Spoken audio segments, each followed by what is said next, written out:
From ABC News, live in Times Square, Tuesday, January 17th, 2012. This is Good Morning America with Robin Roberts and George Stephanopoulos. And good morning, everyone. Good to have George back with us. And all eyes on this particular scene right now in the race against time to see if any of those 29 people still missing could still be alive, trapped alive on that Carnival cruise liner. And you can see divers are setting off those explosives both above and below the waterline. That's right. And the missing still include this American couple we're going to show you right now. Jerry and Barbara Heil. They're a retired couple out of Minnesota, raised and educated 4 children. This was supposed to be their dream vacation. Of course, their family still holding out hope that they'll be found. The children talk about how they sacrificed for their children, putting them in school, and that this was their time to travel around the world.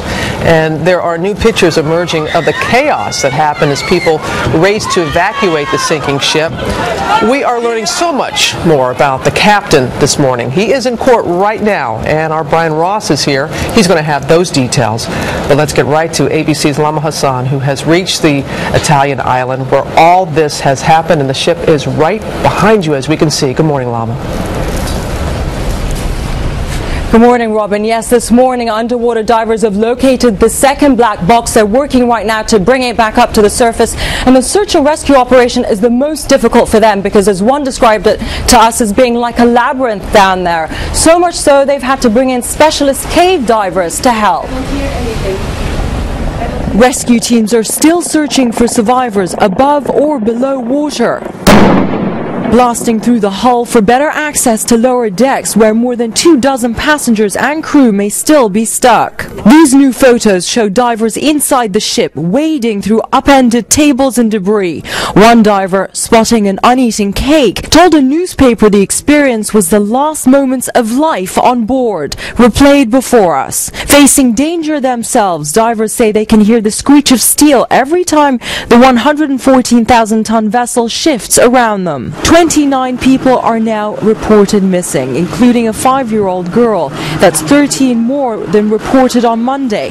3 families came forward saying they haven't heard from loved ones initially on the evacuee list. If there are someone still alive, we will hope to save them, to rescue them. Adding pressure, fears of an ecological impact, concerns that 500,000 gallons of fuel on the ship could seep into the ocean.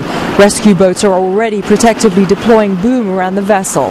And now, new indications that the captain of the ship might have veered 4 miles off course on purpose. The sister of the waiter on the ship reportedly posted on Facebook, "In a short period of time, the Concordia will pass very close. A big greeting to my brother, who finally gets to have a holiday."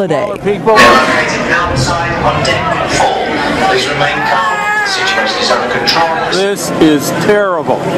Absolutely terrible. This infrared video shows people lined up like ants trying to escape Friday night by holding hands, forming a human chain to get to the boats below. From the angle of the ship, you can see how difficult it was for the crew to lower the lifeboats into the water, and just how close it is to the shore. For those who did jump, it was only a short distance to get to safety.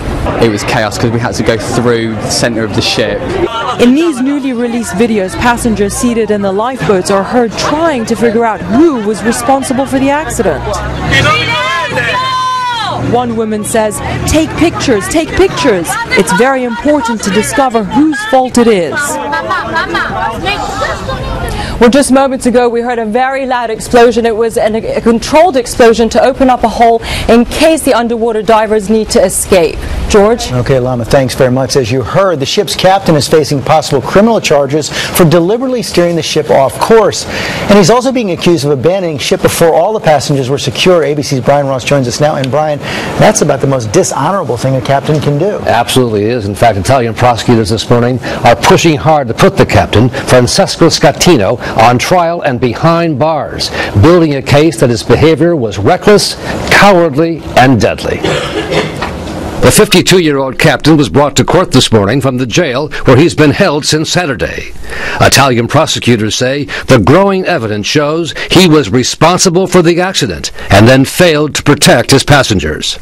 Captain Scaitino has claimed the ship hit uncharted rocks and that he acted honorably.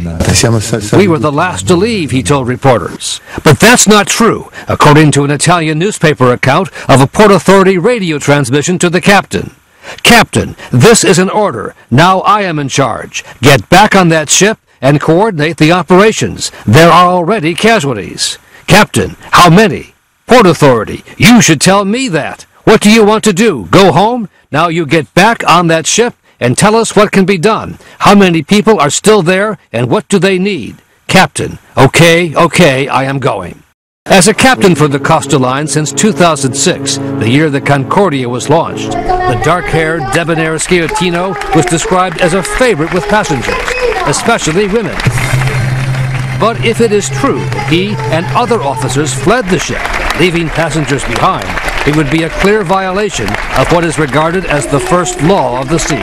The captain is the last person to leave a sinking ship. I find it very hard to understand how any captain under such dire circumstances would elect to leave his vessel. The Costa Line says the captain was wrong to steer so close to the island, although this video from Italian TV is said to show the Concordia, horns blaring one night last August, sailing within a few hundred feet of the island. A course the Costa Line says was authorized and approved in advance.